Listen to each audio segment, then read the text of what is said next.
Good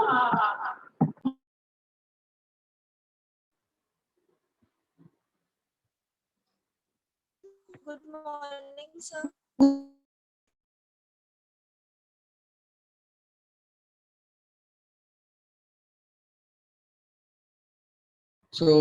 Vikram, हम class start करते हैं आज की। स्टूडेंट्स, एक रिक्वेस्ट है कि अभी कुछ समय के लिए, जब तक कि फर्दर कोई इंफॉर्मेशन नहीं देते हैं आपके विक्रम सर या सौरभ सर, तब तक हम 8:30 से 9:30 कनेक्ट होंगे। तो आप अपना जो प्लान है वो अकॉर्डिंगली सेट कर लीजिए। मैं बस इतना जानना चाहूँगा कि आधे घंटे के इस डिले से कोई प्रॉब्लम तो नहीं है आप लोगों को? No, sir. No sir.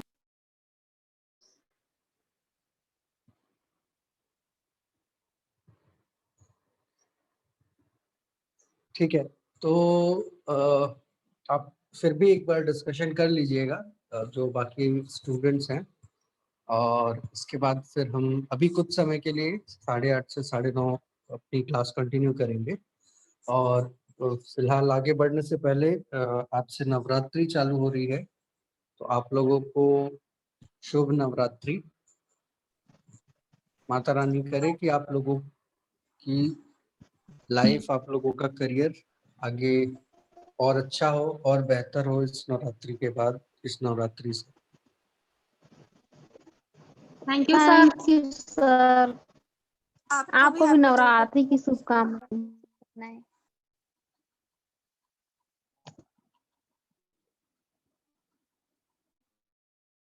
तो हम एक शॉर्ट रिवीजन कर लेते हैं कि अभी तक हमने आप लोगों से डिस्कशन किया है कि फेमा एक्ट क्या है।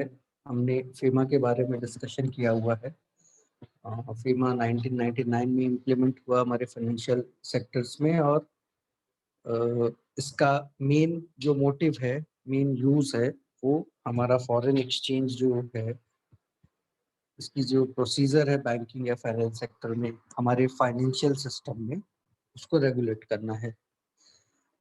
इसके अलावा हमने अभी तक जो डिस्कशन किया है, मैं एक्चुअली ये जानना चाहूँगा आप में से कोई एक स्टूडेंट अगर मुझे हेल्प करे, तो कोई एक अभी तक की जो क्लासेस है उसकी एक समरी बता सकते हैं क्या?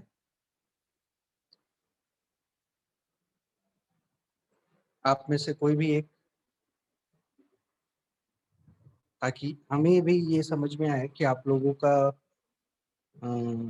ग्रिपिंग कहाँ तक जा रहा है और किस डायरेक्शंस में हमें अभी आगे क्लासेस कंटिन्यू करनी। विक्रम, अगर आप यू कैन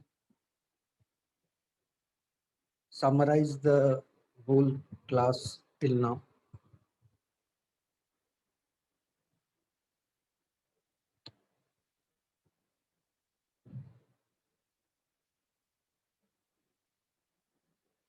तब तक मैं आपका जो स्लाइड है वो शेयर कर देता हूँ, ताकि फिर हम आगे कंटिन्यू करें।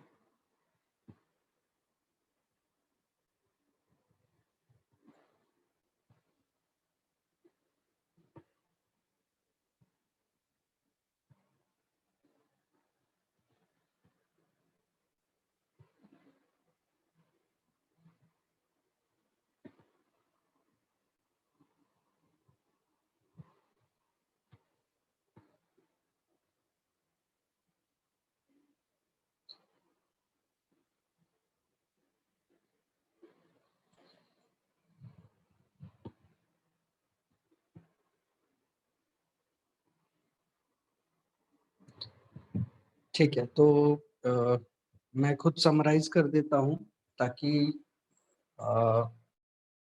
हमारा जो कोर्स चल रहा है उसकी एक ट्रैकिंग आप लोगों के पास भी रहे, कि फिलहाल हमने जो डिस्कशन किया है वो फेमा है कंप्लीट। उसका डिस्कशन किया है हमने, कुछ केस स्टडीज देखे हमने कि फेमा में किस तरीके से इस लॉ का यूज किया जाता है और कैसे ये कंपैरेटिवली इफेक्टिव है इसके पहले के लॉज से।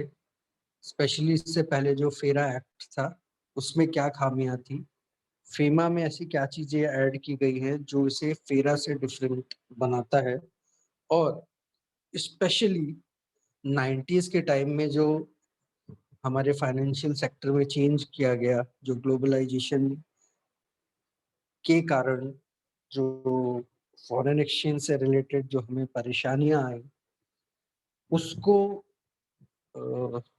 कैसे मॉनिटर करने की कोशिश की गई है फीमा एक्ट में। सेकंड, अब जो हम पॉइंट डिस्कशन कर रहे हैं वो सरफेसी एक्ट है। सरफेसी एक्ट का जो मेन मोटिव है, जो मेन पॉइंट है, वो है कि ऐसे कंडीशन में जबकि कोई कस्टमर डिफॉल्ट कर जाता है, कोई कस्टमर पेमेंट नहीं करता है, तो पहले जिस तरीके से हर केस को लीगली प्रोसीड किया जाता था, अब काफी मात्रा में ऐसे केसेस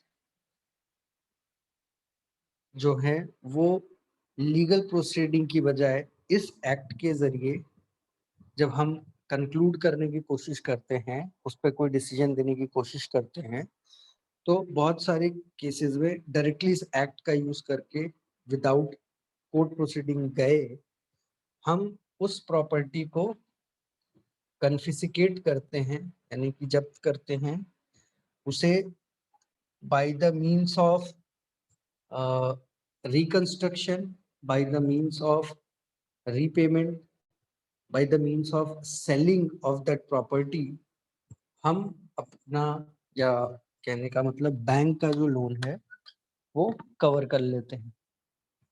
तो ये जो बेनिफिट है पहले के लॉज में, ये चीजें डायरेक्टली इफेक्ट करती थी बैंक की जो रिटर्निंग है, बैंक ने जो इन्वेस्ट किया है, इन्वेस्ट इन द सेंस जो लोन के फॉर्म में पैसा दिया है, जिससे बैंक एक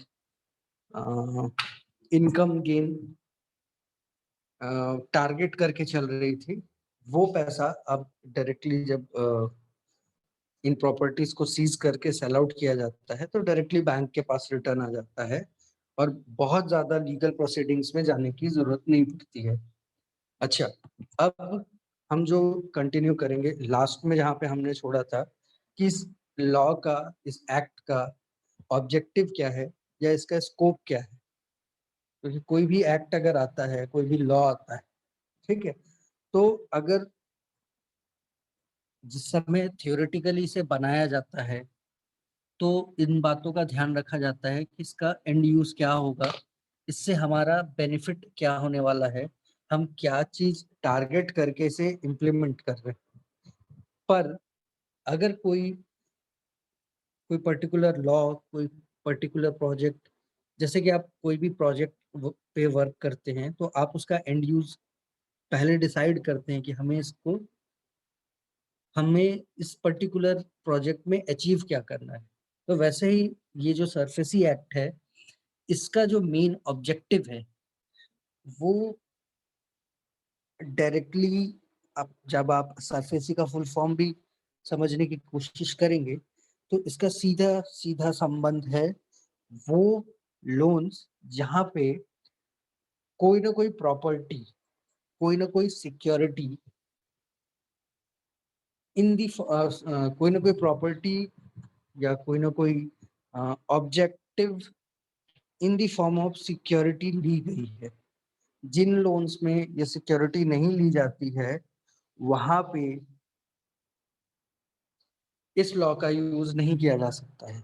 इसके अलावा हमने ये जानने समझने की कोशिश की कि इस एक्ट में वो केसेस नहीं आते हैं जो कि एग्रीकल्चर लैंड से रिलेटेड हैं। यदि agri land in the form of security लिया जाता है तो वो भी इस एक्ट के अंडर में नहीं आता है। क्यों? क्योंकि जो एग्री लैंड है वो प्रायोरिटी सेक्टर लैंडिंग में आता है। प्रायोरिटी सेक्टर मतलब जो गवर्नमेंट प्रायोरिटी बेसिस पे जहाँ पे इन्वेस्टमेंट के लिए स्कीम्स बनाती हैं। अच्छा, प्रायोरिटी सेक्टर को किस लिए कहा जाता है? क्योंकि एग्रीकल्चर जो बिजनेस है या एग्रीकल्चर जो सेक्टर है वो हमारे देश की जो अर्थव्यवस्था है उसका एक बहुत बड़ा मेजर पार्ट है। एग्री बिजनेस या एग्रीकल्चरल सेक्टर। अब चूंकि एग्रीकल्चर सेक्टर हमारे यहाँ एक बहुत बड़ा रोल प्ले करता है, बट उसके साथ ही साथ एग्रीकल्चर सेक्टर जो है वो सबसे ज्यादा अनस्ट्रक्चर्ड हमारे यहाँ पे है। क्योंकि एक कोई डायरेक्ट इन्वेस्टमेंट के बाद कोई एक डायरेक्ट आप सॉल्यूशन नहीं दे सकते हैं कि हमारा जो रिटर्न इनकम है वो कितना आना है। तो ऐसी ऐसी सिचुएशन में आप इन्वेस्टमेंट तो डिसाइड कर सकते हैं पर उसका आउटकम डिसाइड नहीं कर सकते। इसलिए सरफेसी एक्ट में ऐसी जमीनें जो कि एग्री लैंड्स हैं उनको बाहर रखा गया है। इसका सीधा रीजन है कि कल के डेट में अगर जिस जिस सेक्टर की आउटकम फिक्स नहीं है, जिसे ऑलरेडी डिसाइड नहीं किया जा सकता, ऐसे सेगमेंट में ऐसे सेगमेंट में हम डायरेक्टली अगर उस प्रॉपर्टी को सीज कर देंगे तो ये सीधा सीधा इफेक्ट करेगा एक बहुत बड़े सेगमेंट को, जो कि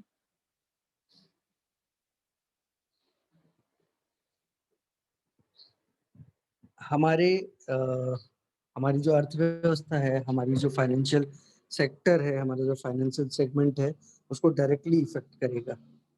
अब चूंकि ये डायरेक्टली इफेक्ट कर रहा है, आप सिस्टम से एक source of income directly cancel कर देते हैं अगर आप एग्रीकल्चर लैंड को किसी भी तरीके से कन्फिस्केट करते हैं। आपका सिंगल सोर्स ऑफ इनकम है कि आप खेती करते हैं, मैं वो खेती की जमीन ही आपसे ले लूंगा।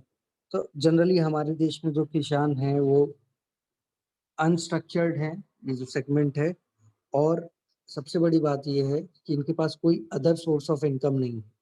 इन केस ऑफ डिफॉल्ट फिर ये लोग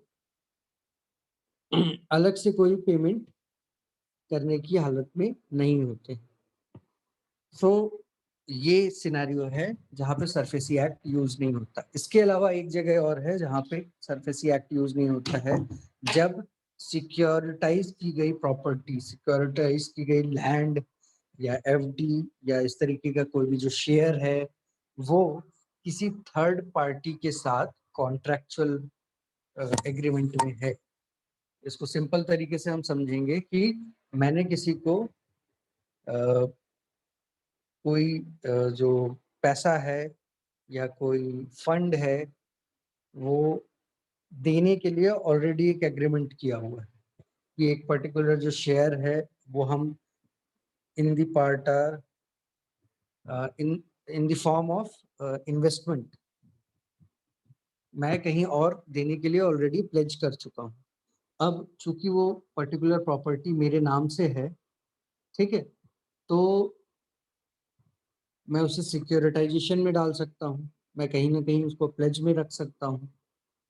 कोई जमीन है जिसपे मैं अपना बिजनेस कर रहा हूँ, ठीक है, मेरी इंडस्ट्री उस पर्टिकुलर लैंड पे है और लोन लेने के लिए मैंने उस लैंड को सिक्योरिटी पे रखा है।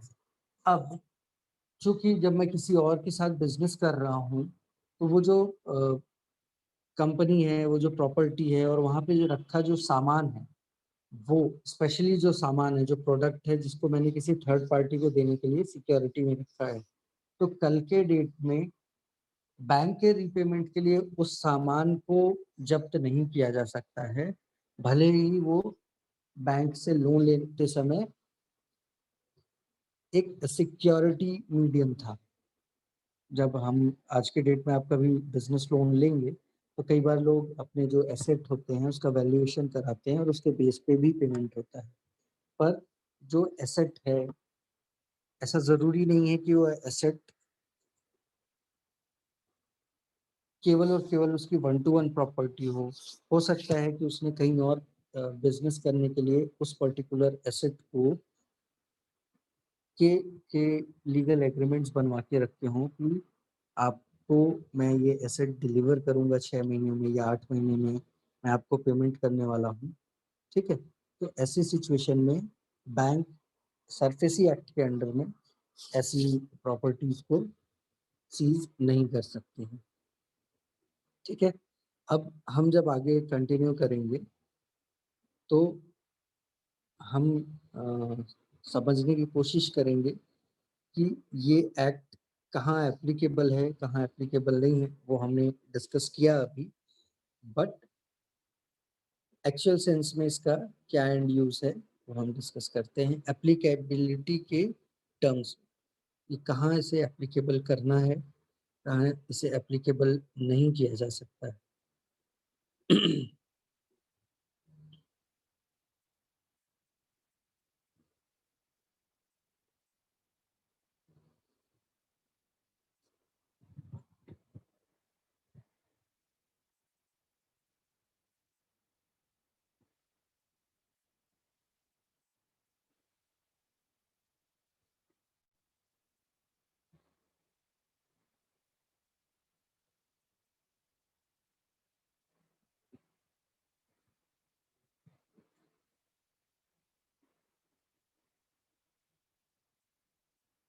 तो जैसा हमने अभी डिस्कस किया कि किस तरीके की प्रॉपर्टी जो है वो इस एक्ट के अंदर सीज की जा सकती हैं, किस तरीके की जो लोन्स हैं, मतलब सिक्योरिटीज हैं, उन्हें सीज किया जा सकता है इस एक्ट के द्वारा। तो एक पॉइंट जो इसमें हमने अभी डिस्कस नहीं किया है कि कभी अगर कोई लोन जो एग्जिस्टिंग लोन है, मान लीजिए कि आपने 100 रुपए का लोन लिया हुआ है, ठीक है, और आप उसका काफी समय से रीपेमेंट कर रहे हैं और रीपेमेंट का अमाउंट अराउंड 80% तक पहुंच जाता है,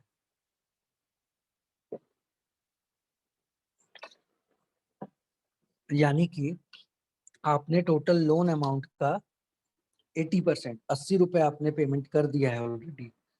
तब ऐसे सिचुएशन में आपकी जो अटैच सिक्योरिटी है उसे जब्त नहीं किया जाएगा इस एक्ट के द्वारा।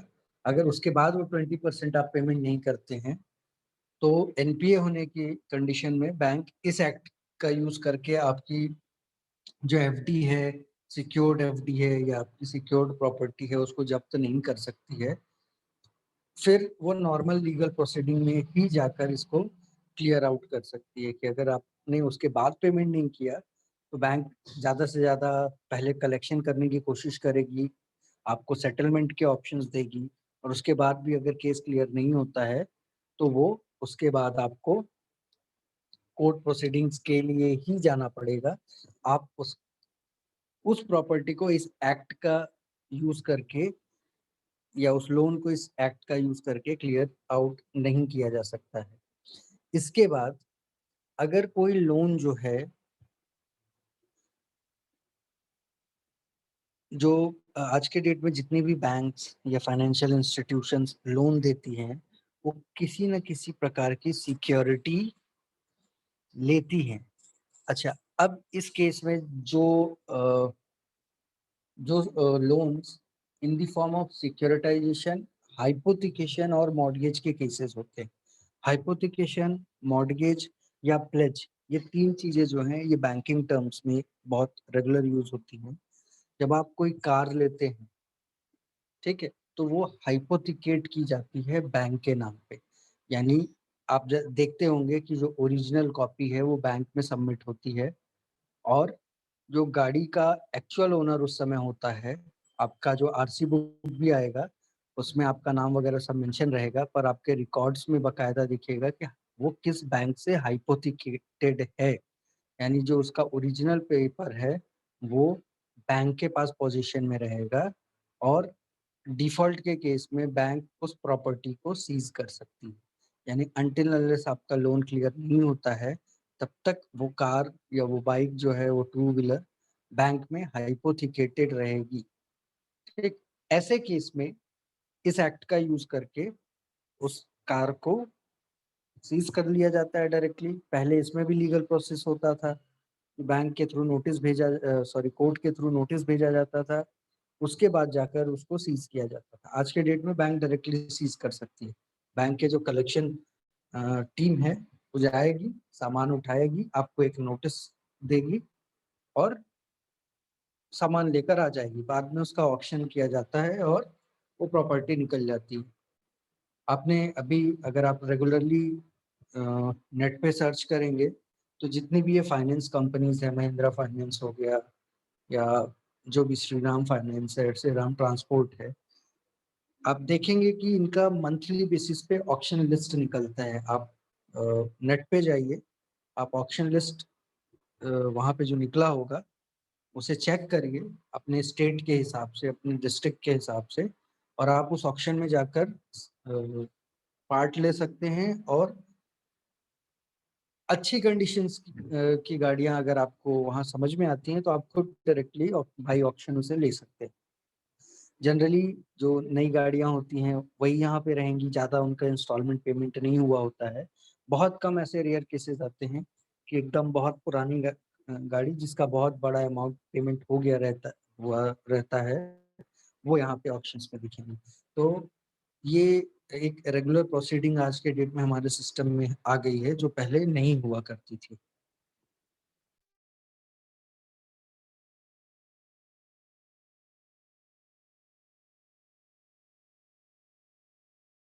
बाद जो नॉन एप्लीकेबिलिटी है, हमने डिस्कस किया कि एग्रीकल्चर लैंड पे हम इसको यूज नहीं कर सकते हैं।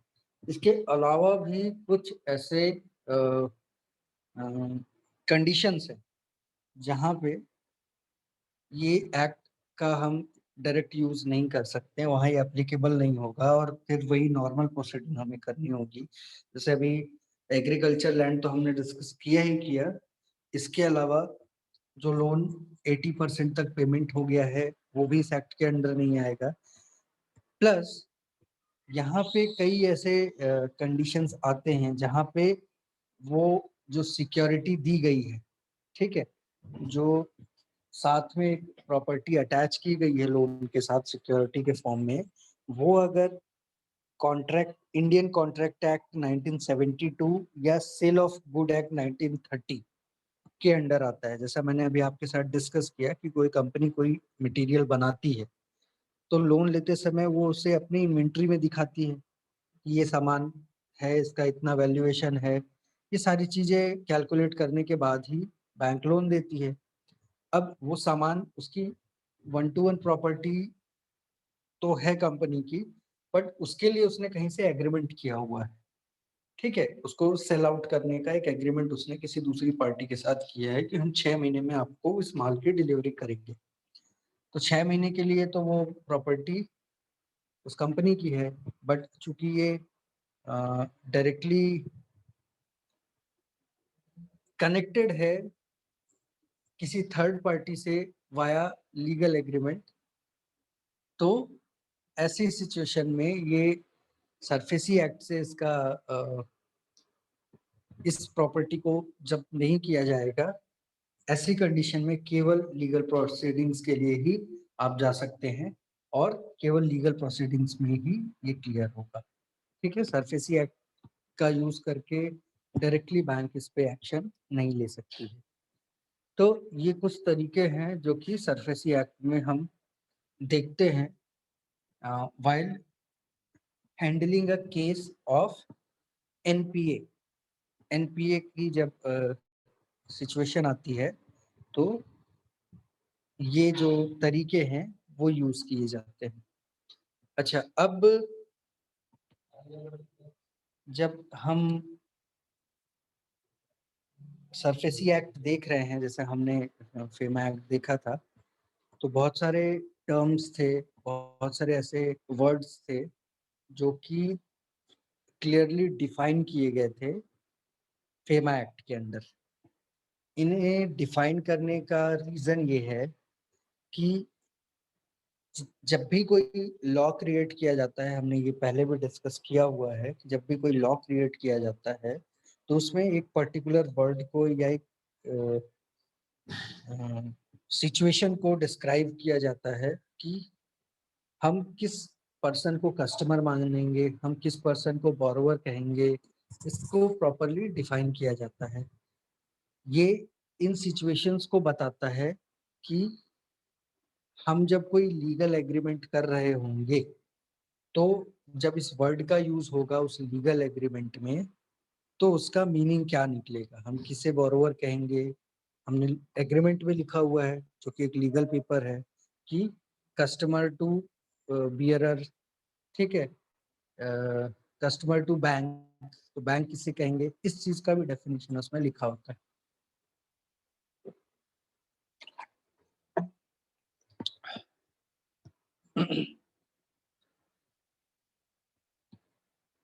तो अब हम ऐसे कुछ इम्पोर्टेंट टर्म्स हैं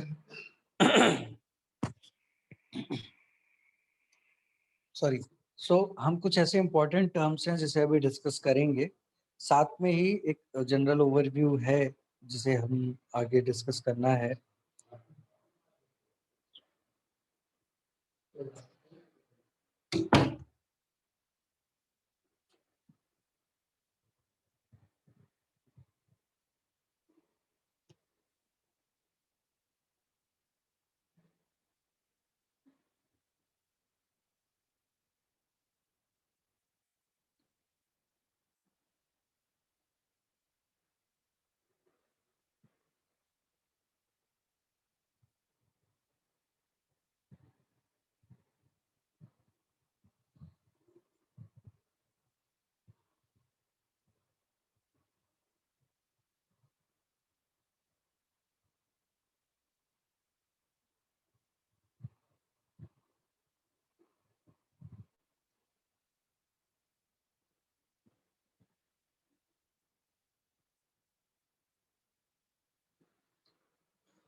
तो जनरल ओवरव्यू इस एक्ट का है कि इसमें टोटल 6 चैप्टर्स हैं और जिसमें 42 ओवरऑल सेक्शंस हैं।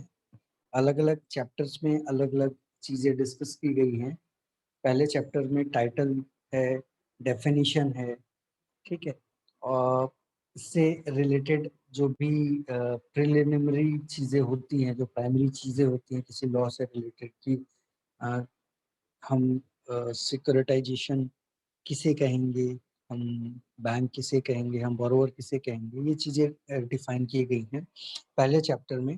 तो दूसरा चैप्टर है वो बताता है कि जो रेगुलेशन करने के तरीके हैं, सिक्योरिटी जो है या रिकंस्ट्रक्शन ऑफ एसेट जो है, रिकंस्ट्रक्शन ऑफ फाइनेंशियल एसेट जो है वो किस तरीके से किया जाएगा, किन प्रॉपर्टीज का रिकंस्ट्रक्शन किया जा सकता है, किस तरीके से किया जा सकता है, ये डिटेल्स इसमें मेंशन होंगे। इसके अलावा जब हम सेक्शन 3 पढ़ेंगे तो इन सिक्योरिटाइजेशन मेथड को किस प्रकार से इन्फोर्स किया जाएगा। हमने एक लॉ तो बना दिया और उसे इन्फोर्स करने का भी तरीका होता है कि कौन लोग इसको लिए ऑथराइज हैं, कितने दिन बाद हम इसे लागू कर सकते हैं, क्या तरीका होगा, ठीक है।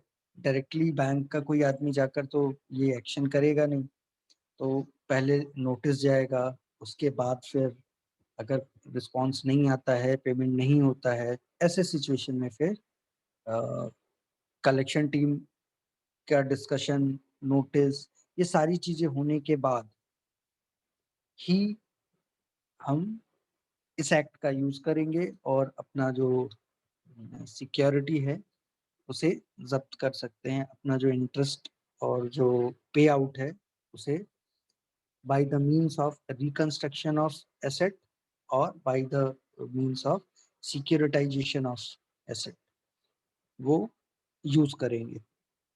प्लस सेंट्रल रजिस्ट्री अपने 4th चैप्टर में हम डिस्कस करेंगे और 5th जो चैप्टर है वो ऑफेंसेस एंड पेनल्टीज से रिलेटेड है। In case of this act, जब हम कोई प्रॉपर्टी सीज करेंगे और उसके बाद उस पर नॉन पेमेंट के दौरान उस पे जो हम पेनल्टीज एडहेयर करते हैं वो पेनल्टीज किस तरीके से ली जाएंगी, पेनल्टी लगाने का क्या सेक्शन होगा, क्यों लिया जा रहा है वो पेनल्टी, वो ऑलरेडी यहाँ पे डिसाइडेड रहेगा।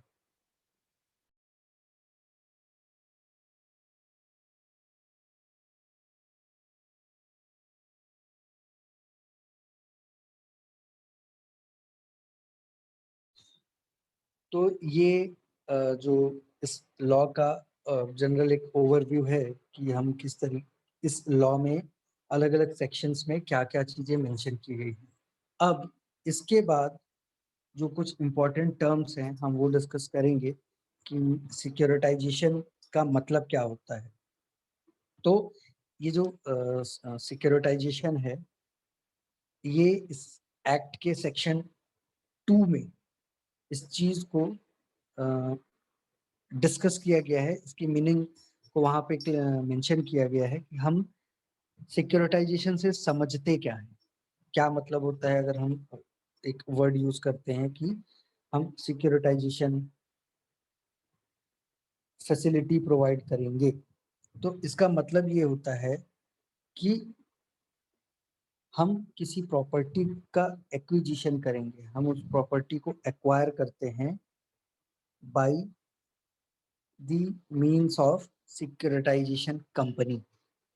हमें एक land in the form of security मिली हुई है, तो बैंक का कोई एम्प्लॉय इस चीज के लिए एलिजिबल नहीं है कि उस पर्टिकुलर प्रॉपर्टी को वो जाएगा, सीज करेगा, फिर उसका ऑक्शन करवाएगा, ठीक है, लीगल नोटिस देगा। इतने सारी चीजें करने के लिए बैंक के पास एक सेपरेट डिपार्टमेंट ऑलरेडी डिसाइडेड नहीं है। तो बैंक क्या करती है, एक सिक्योरिटी कंपनी हायर कर लेती है, सिक्योरिटाइजेशन कंपनी हायर करती है, और वो सिक्योरिटाइजेशन कंपनी इस बात का ख्याल रखती है कि ये जो प्रॉपर्टीज हैं जिसे इस एग्रीमेंट इस एक्ट के थ्रू बैंक ने जब्त किया है, जो कि कस्टमर ने already on papers as a security submit किया था, तो ये जो प्रॉपर्टीज हैं सिक्योरिटाइजेशन कंपनियों के पास डायरेक्टली बैंक ट्रांसफर कर देती है with the help of paper work. ये पेपर वर्क सिक्योरिटाइजेशन कंपनियों को ये राइट्स देता है, ये हक देता है कि वो इस प्रॉपर्टी को सेल आउट करने का जो भी प्रोसेस है उसे स्टार्ट कर दे। अब वो कैसे स्टार्ट करेगी, वो with the help of legal notice, with the help of proper notice, market में उस सिक्योरिटी को सेल आउट करने का एक या ऑप्शन का या बिडिंग का एक प्रोग्राम सेट करेगी। सिक्योरिटाइजेशन कंपनियां बिडिंग मंगवाएगी मार्केट में, और बिडिंग के बेस पे वो जिस समय ये प्रॉपर्टी सेल आउट होगा उस बिडिंग अमाउंट में वो अपना जो शेयर है, यानी कि ऐसी सिक्योरिटाइजेशन कंपनियों का जो पेमेंट है, ये एक तो बैंक करती हैं कि डायरेक्टली उनका एक टाई अप अमाउंट होता है आप जब भी ये बिडिंग प्रोसेस करेंगे तो हम आपको एक जो पेमेंट है, एक पर्टिकुलर ऑक्शनिंग का एक पेमेंट करते हैं। प्लस जनरली ऐसा होता है कि ये सिक्योरिटाइजेशन कंपनियां उन प्रॉपर्टीज को सेल आउट करते समय उसके टोटल अमाउंट का एक कमीशन चार्ज जो है वो भी साथ में ऐड करती हैं। सॉरी, तो ये जो इनके चार्जेस भी हैं सिक्योरिटाइजेशन कंपनियों के, ये ऑक्शन या बिडिंग के टाइम पे जो फंड रिटर्न आता है उसमें भी इंक्लूडेड रहता है। अब सबसे बड़ी बात ये है कि इन सिक्योरिटाइजेशन कंपनियों का काम क्या हुआ कि ये प्रॉपर्टी सीज करने जाएंगे, इनके एजेंट्स, ठीक है, सीज करके अपने पोजीशन में रखेंगे अनटिल अनलेस ये प्रॉपर्टी सेल आउट नहीं होती है, उसकी देखरेख करेंगे, और अगर इस बीच वो सेल आउट होने की बजाय अगर उसका कहीं पे इन the form of lease, in the form of legal agreement, अगर वो किसी को किसी थर्ड पार्टी को अगर वहां पे लीज पे दिया जा रहा है इन the form of rental property, उसे कुछ समय के लिए डिसॉल्व किया जा रहा है, तो ऐसी प्रॉपर्टीज का जो रेंटल है उसे सेट करना कि कितना अमाउंट लगेगा, किसे पेमेंट करना होगा, किसको पेमेंट करना होगा, वो चीजें ये सिक्योरिटाइजेशन कंपनियां हैंडल करती हैं। बैंक का इससे कोई लेना देना नहीं होता है। बैंक को केवल उस फंड से मतलब, उस पैसे से मतलब होता है जो ये सिक्योरिटाइजेशन कंपनियां पेमेंट करती हैं। मान लीजिए कि आपने एक ऑफिस एरिया जो है वो सिटी में था, जिसे लीज पे, जिसे लोन लेते समय आपने एज अ सिक्योरिटी सबमिट किया था। अब कोई सिक्योरिटाइजेशन कंपनी को आप बैंक ने हायर किया है, उसे ये प्रॉपर्टी मिली है या आपको इसे मैनेज करना है, और किसी भी फॉर्म पे बैंक को वो पैसा रिटर्न आना चाहिए। कई बार ऐसा सिचुएशन होता है कि वो प्रॉपर्टी डायरेक्टली सेल आउट ना हो, तो बैंक क्या करती है कि फिर एग्रीमेंट में सिक्योरिटाइजेशन कंपनी को ये राइट्स दे देती है कि वो लीज पे देकर उस पर्टिकुलर जगह से रेंटल वसूल करे।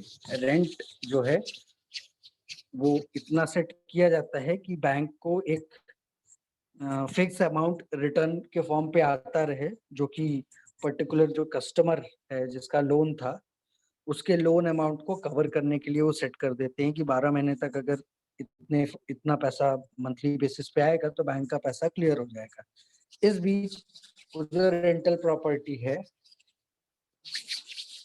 उसका जो फंड रेंट डिसाइड किया जाता है, उसमें ये सिक्योरिटाइजेशन कंपनियां अपना जो पेमेंट है उसे ऐड कर लेती हैं, ताकि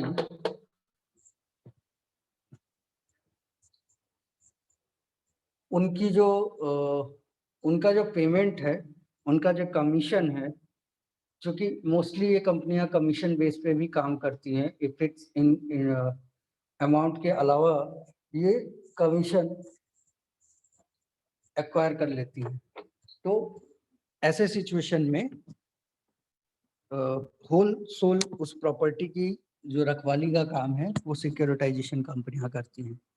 प्लस सिक्योरिटाइजेशन कंपनियों का एक काम और है, reconstruction of asset. Reconstruction companies जो होती हैं उनमें और इन सिक्योरिटाइजेशन कंपनीज में डिफरेंस बस इतना ही है कि सिक्योरिटाइजेशन कंपनियां सिक्योरिटी को या उस प्रॉपर्टी को जनरल वेज में फंड रेजिंग के लिए यूज नहीं करती हैं। वो 1 to 1 उनको शिफ्टिंग का काम करती हैं। जैसे कार हो गई या बाइक्स हो गए, जो इस तरीके के केसेस हैंडल करती हैं कंपनीज, उनको शॉर्ट ड्यूरेशन में ही बाहर सेल आउट कर देती हैं। जो प्रॉपर्टीज हो गई, जो ऑफिस एरियाज हैं, शॉप लोकेशंस हैं, जो सॉरी, जो ऑफिशियल कॉम्प्लेक्सेस हैं, उन्हें रिकंस्ट्रक्शन में जनरली भेजा जाता है, क्योंकि उसे 1 to 1 सेल आउट करना थोड़ा मुश्किल है, उसमें टाइम लगता है। जो हाउस होता है, जो घर होते हैं, उन्हें जनरली सिक्योरिटाइजेशन वालों को ही दिया जाता है, क्योंकि ऐसे जो घर वगैरह हैं, जो पर्सनल लैंड होता है, इसका ऑफिशियल यूज बहुत कम होता है। उनका लोकेशन ऐसा नहीं होता है कि उसे किसी ऑफिशियल यूज में जनरली रखा जा सके। तो ये एक इनका तरीका है सिक्योरिटाइजेशन करने का। एक सिंपल मीनिंग हम इस बात से समझ सकते हैं कि जो टेंजिबल और इनटेंजिबल प्रॉपर्टीज हैं, टेंजिबल यानी जिन्हें छुआ जा सकता है, जिन्हें टच किया जा सकता है, जो वास्तविकता में एक प्रॉपर्टी होती है। तो ये जो टेंजिबल प्रॉपर्टीज होती हैं, इन्हें with the help of securitization agencies direct clear कर लिया जाता है। जो नॉन टेंजिबल हैं, जैसे शेयर्स हैं, डिबेंचर्स हैं, एफडीज हैं, इन्हें बैंक खुद अपने लेवल पे लिक्विडेट करने का हक रखती है, और इस कंडीशन में उन्हें इन सिक्योरिटाइजेशन कंपनीज की जरूरत नहीं पड़ती है।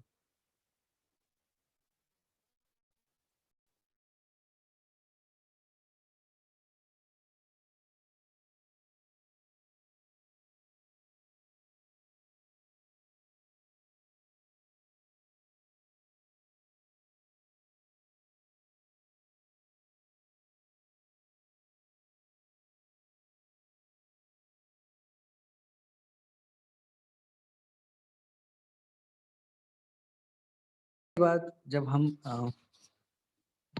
डिस्कस करते हैं कि सिक्योरिटाइजेशन कंपनियों का काम क्या हुआ, हमने समझ लिया, ठीक है। ये जो एसेट रिकंस्ट्रक्शन कंपनीज हैं, इनका काम क्या है, तो हमने इस बीच में कुछ टेक्निकल टर्म्स समझे कि एसेट रिकंस्ट्रक्शन क्या होता है एक्चुअल में।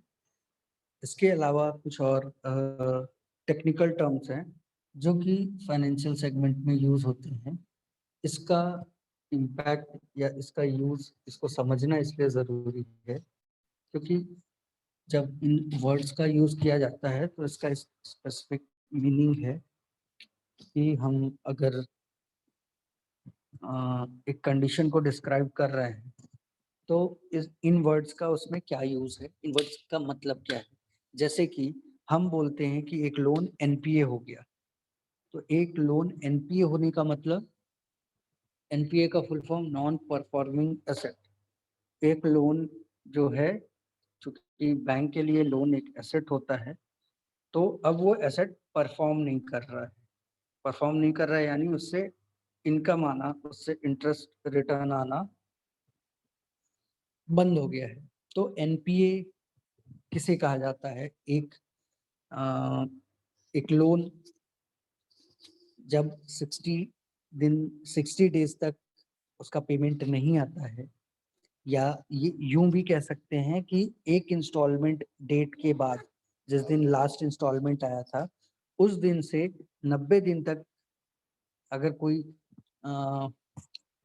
जो लोन है उसका रीपेमेंट नहीं आता है बैंक में, तो वो पर्टिकुलर जो लोन है, वो जो पर्टिकुलर एसेट है, वो एक एनपीए घोषित, वो एक एनपीए प्रॉपर्टी, एनपीए लोन में कन्वर्ट हो जाता है। तो ये जो नॉन परफॉर्मिंग एसेट्स हैं, इनका एक सिंपल डेफिनेशन है, वो इस एक्ट के सेक्शन 2 में दिया हुआ है। हमने डिस्कस किया है कि सेक्शन 2 में सारे डेफिनेशंस वगैरह मेंशन है।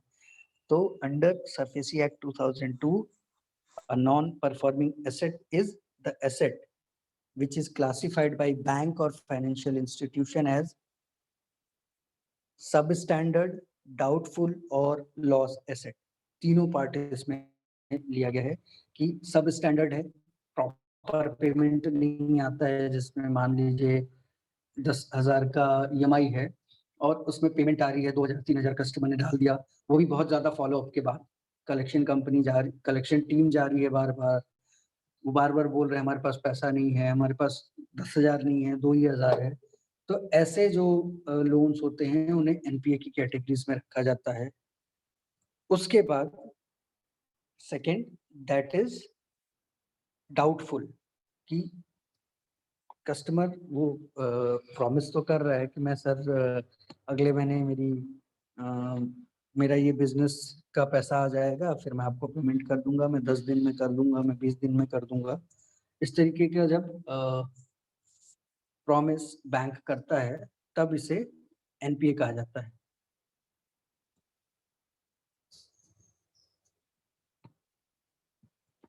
तो ये एक डेफिनेशन हो गया एनपीए का। अब ऐसे सिचुएशन में जहां पे भी ये वर्ड एनपीए होगा, मेंशन किया जाएगा, वहां पे हम सीधा सीधा समझ सकते हैं कि ये पर्टिकुलर लोन डिफॉल्ट में है, यहाँ से हमें कोई एक्चुअल सोर्स ऑफ इनकम नहीं मिल रही है, हमें कोई पेमेंट नहीं आ रहा है। तो ऐसे सिचुएशन में बैंक अपना जो लीगल प्रोसीडिंग है, अपना जो एक्शनिंग है, वो स्टार्ट कर देती है। अच्छा, इसके बाद जो अगला टर्म है वो है रिकंस्ट्रक्शन कंपनीज, इनका जो डेफिनेशन दिया गया है कि एक कंपनी का रिकंस्ट्रक्शन कंपनी का मानेंगे, तो वो कंपनीज जो कि सरफेसी एक्ट 2002 में मेंशन किए गए हैं, जिनका टाई अप, जिनका एग्रीमेंट कंपनीज एक्ट 1956 में for the purpose of reconstruction, reconstruction के पर्पस से जिन कंपनीज का एस्टेब्लिशमेंट किया गया है। जब भी आप कोई कंपनी रजिस्टर करते हैं तो उसका पर्पस ऑफ बिजनेस